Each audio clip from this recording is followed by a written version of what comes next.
Hey YouTube, Jedi Fuka here, and in this video I'm going to be doing the elemental fire domain. So as we get into this team, I'm going to show you this is not a free-to-play team. This is the team that I'm using currently, but I do have some good information that still might help some of you out. I have a full auto team for this. We'll show you the setup and show you how I came up with what I came up with. So basically this is what we're running. My Radiant Dauntless team is just completely stacked. As you see, we're looking at all Legos. I don't expect many of you to have a similar team. I just got really lucky to pull these guys. So we're going to go through, I'm going to show you how I geared them, why I geared them the way I did. It did actually take me quite a bit of runs to test out different gear and get this down how I have it now. So let's get into it. So we're going to start with Sagami here. I pulled this guy from the Horn a while back, and I have not regretted it. He's been amazing. Alright, so the setup we have on here is that we're going to be running the Ancestral Protection gear. You're going to see this in some of my other videos. This is a very important gear set for bosses and then content like this, because this is going to help your tank and your people who are super survivable to take some of that damage off of your attackers, so you can still stack up a little bit more attack on them so that you can destroy people before they get off their special. So this is very important, so you definitely want this piece on here. The broken piece, I just picked something that has good substats usually, which this one's actually not that good of a piece. I could probably change that out. I am using the Crown of the Unclean. This helps simply that decreased defense on the boss at the end. Helps out a lot. I don't have Witch's Remains yet. When I get that, I'll switch that. We're doing accuracy on here and defense on here. Now for accuracy, if you have all the bonuses, you only need to hit up to 90 accuracy. So the next person in here we're going to talk about is going to be our Jillian here. If you don't have her, a good replacement, I've told you guys before, is your rare Quarion. He does a similar thing. The big thing with her is she also gets a cleanse. So for your healer, I highly recommend running the Mirror of the Living. This is very good when their health gets low. And the way I have her built is not necessarily to push her heals up as much as we can, although she does have good enlightenment because we're using an enlightenment chest. But I use this set right here because we get this extra attack going on to our allies. So the way she works is we want her going quick anyways because she's going to be landing that increased defense. So she gets a multi-use now. She's doing an increased defense and an increased attack for our entire team, which is really amazing. So highly recommend, if you guys are running a support champion, to put this gear set on them for these dungeons. Another thing you can do, if you look at my fire one, I have my healer who has really good survivability, which in that one is Hexandra. I also run her in the ancestral gear to help with that damage reduction, but if you have enough damage reduction, do this, get the extra attack, and that's going to benefit you a lot more. I do have her on a resistance substat. It's not purposely resistance, and anything else would be better, which also shows that this isn't as stat intensive for your healer. The reason why I have her on this is for that skill haste. And then we did enlightenment to get the extra heals. I didn't have an enlightenment skill haste, so I did enlightenment with this HP, keep her survivability up there. And then now I'm doing my Dauntless Attack Champions. If you guys are trying some team like this, and of course you don't have like this stacked of a team, my suggestion would be to use some Dauntless Epics. They're very good also. So if we come, we'll just go into the champions and we'll go look at some of them, and I'll tell you how I geared my Dauntless champions and why I did it that way. But if you're going to go with some epic champions, you definitely want Shalthar here. He's very good at enabling Dauntless teams. I've tested him with this team, and the only reason why I'm not using him is I actually do more damage with this combination than taking one of these out and putting Shalthar in, because the legendaries just, they put out a lot of damage already. So Shalthar is very good for enabling teams, but he's not necessarily the best if you have multiple legendaries. Now, if say I only had 2 legendaries, then I would definitely put Shalthar in there as the third to enable more damage. But Shalthar is really good if you have him. Shargol would be really good for this. You can use him to target specific champions and wipe them out, which is what Dauntless champions are good for anyways. I've heard some good things about Thurnus here. I haven't used him myself, but he does look like he's got some good damage going, and I have not used this guy at all, so I can't tell you too much. I don't know how hard he hits. Maybe he's good, I don't know. but I know for sure Thurnis here, Shargle 100% is good for this, and Shaltar is 100% good for this. Now, the way that we did our damage dealers here, I played around with gear and I came up with doing the executioner set on everyone for this damage dealt ignoring 18% of the enemy's defense. So normally on my attack champions, I like to use the gambler set, especially against bosses, because it does more damage on bosses. So for longer fights, I usually go for that. However, for this fight, we need to tear through those waves and we have to kill certain enemies before they can wipe us out. So I ended up going with this executioner set because breaking through that defense is gonna get us through those waves a lot easier, and then I still have the damage I need to kill the boss. And the way that I stack them out is I first aim for 100% crit rate, then I go for my crit damage. I do have a very OP artifact on this guy here, but something like the horseshoe, which I use on another one, is really good for this as well. But first you do crit rate, crit damage, and then attack. The good thing with the executioner set is you get that extra 10% crit rate, so it helps you easily hit that. As you could see, we went over pretty much by that percentage there.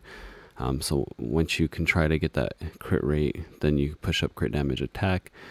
The way that I like to try to find my pieces is when I'm looking for something, I usually always put crit rate on my substat. And then whenever I get my crit rate there, I'll come back and I'll add some attack percentage, crit damage, and see if I have combo pieces. If not, then I'll see which one has quite a few rolls in one or the other, and I'll use those pieces.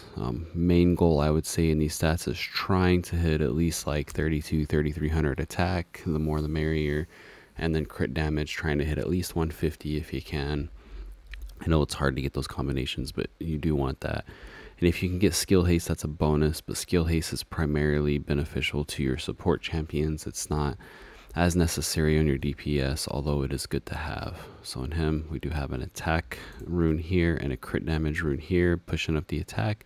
And the way I keep him surviving is that we're doing an HP chest.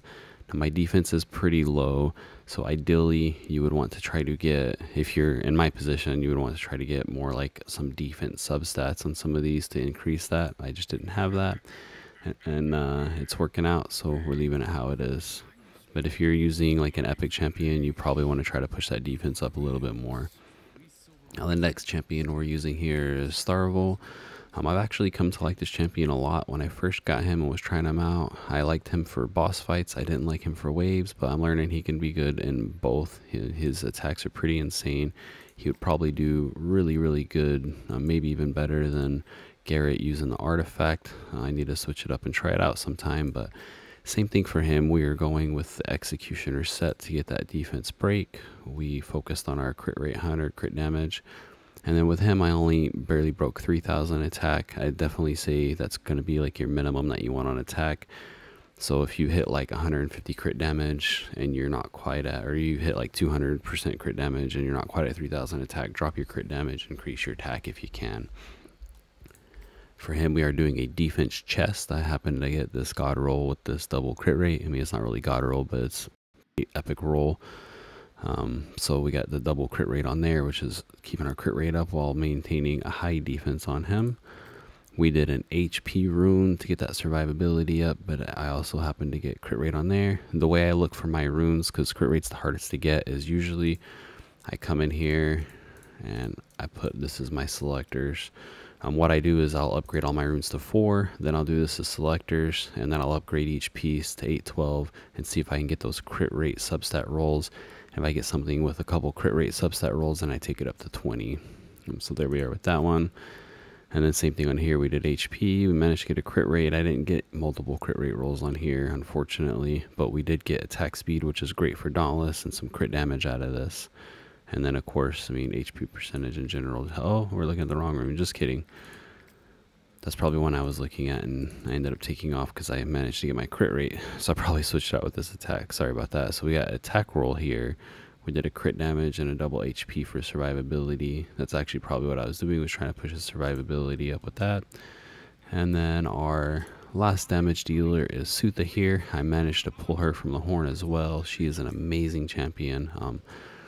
For a main reason is that you only need 70% crit rate. So you'll see her ultimate here. Or sorry, I read it somewhere. Read through this. Oh, right here on the ultimate. This attacks are counted as basic attacks with an additional 30% chance of triggering a crit. So she only needs 70% because 70% brings her up to that 100. Same thing on her A2. We get that additional 30%. So definitely really good champion because you can build that 70% crit rate, which allows you to focus on a lot more attack and crit damage. So same thing with her as we pushed up the executioner set for that defense break to help us with those waves. For this one, I used the eyeball of the giant to give her the extra damage bonus on her ultimate, and also pushes up the attack. The reason I was able to do that is because I was able to build the crit rate low, I already had high crit damage, so I was able to use this to push that attack up there. For chest, we went with defense to give her a little bit of survivability. And then crit damage gauntlets, because we were able to get our crit rate off of these sub rolls. And then right here we went with a HP crit rate and a triple HP, which is why our HP is so high. Definitely a god tier rune that I pulled here. HP with HP. It sucks that we're going to lose this at season reset. I wish we could like keep a few pieces, so when we get god tiers like that, we could like keep 1 or 2 each season. That would be nice, but it is what it is. And then we did crit damage on here to push that crit damage up. And then this is also, I would say, it's a pretty god tier. We got crit damage with a double crit rate roll on there. The defense flat stat sucks, but getting that crit rate with crit damage is just insane. So that puts us right at what we need for her. So like I said, if you guys are trying to run a team, don't focus on trying to get the exact champions I have, because this just happens to be a very stacked legendary team. But your main goal is for this one, doing between Radiant and Lightning. I would say that Dauntless Heroes are the best for your attack setups, and Radiant Heroes have the best healers. You could use like Catherine in there. For a tank, there's going to be someone like Garius, so you could do, depending on who you pull, but you could definitely do Catherine for your healer. You could do Kamari for a tank and get that revive if you're having a hard time staying up. He's really good for that. He's carried me through a lot of stuff. I don't have him, but if you have Garius, you get some massive heals off of him.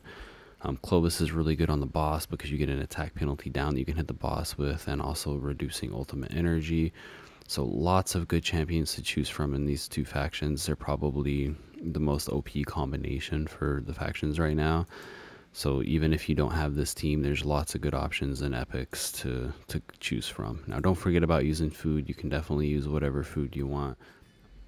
Alright, so we're going to get going. So this team I can usually run full auto, but just to show you guys the way this would normally work, if you're doing this without OP legendaries, what I would do is I would turn off specific ones so you could target who you want. For this team, Tharvold here, his special is just buffing himself, so I don't turn him off because you can't target a champion with him. For Sutha and for Garrett here, they can target specific champions, so we're going to use them for that. But first I want him to throw that out. There we go. And now between these champions, what I like to do is I like to take out the attack dealers, generally the backline ones. So we're going to start with Dane over here. You see Tharvold buffs himself up there, and then we'll use Sutha here to finish Dane off. Boom, he still got off his attack, but that's okay.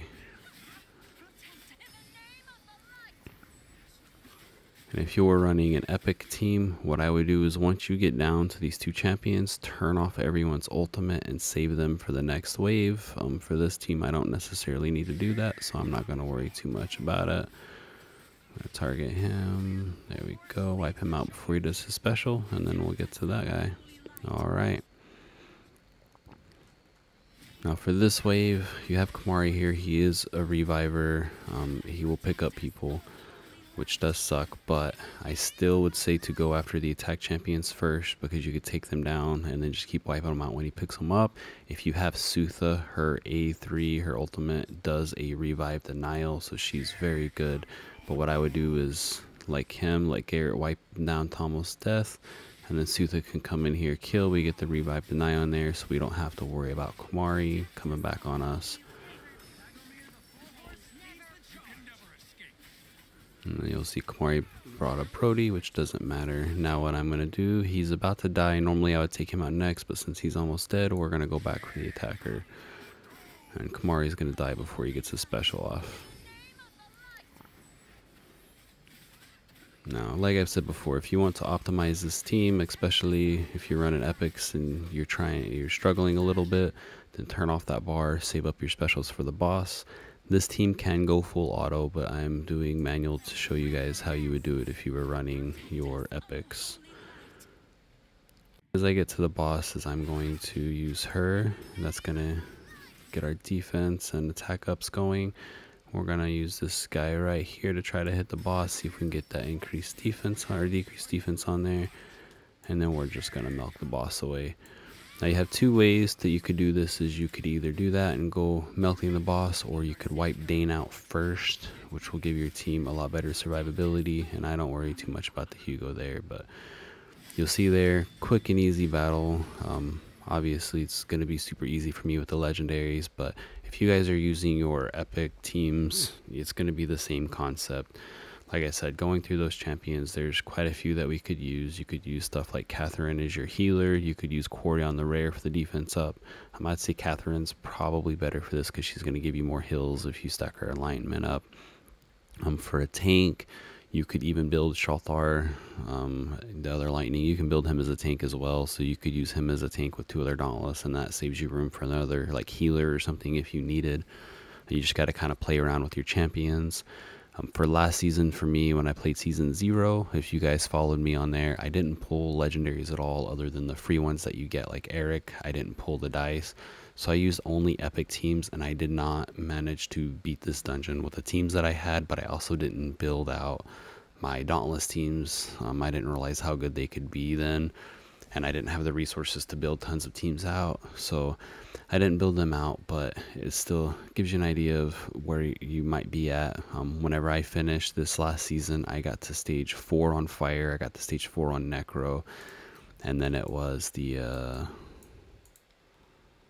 sorry, at stage 4, yeah, and then it was the ice team, which is the fire team. That's one I beat stage 5 on last season, which this season we've already beaten all of these stage 5s. The only one I have left to show you guys is going to be my necro team, so I'll probably make a video on that one later when I get some time and show you it, but you'll see we've completed all the in-depth exploration. So if you guys have some questions, make sure you ask. And then hopefully, as I've said in my other video going over this, you have an alliance that is doing their dailies and going through and getting in here, because it's going to give you lots of adventure experience. We're almost done with all of them. This one's going to be taking us the longest. Almost done with that one. And then that one's taking quite a bit of time too. But we're getting there. The good thing with the alliance is that's what's going to give you your buffs. This comes from total alliance progress, so you want to make sure you're in an alliance that's getting you those. We're close to getting that crit damage bonus. For getting through stage 5, just keep in mind that you can get to where you're farming stage 4, and then towards the end of the season, towards the end of the week, you can get that extra damage dealt, and it's going to help you with those stage 5 dungeons. So anyways, guys, that's all I have for you. Y'all have a good one, and I hope this helps you out.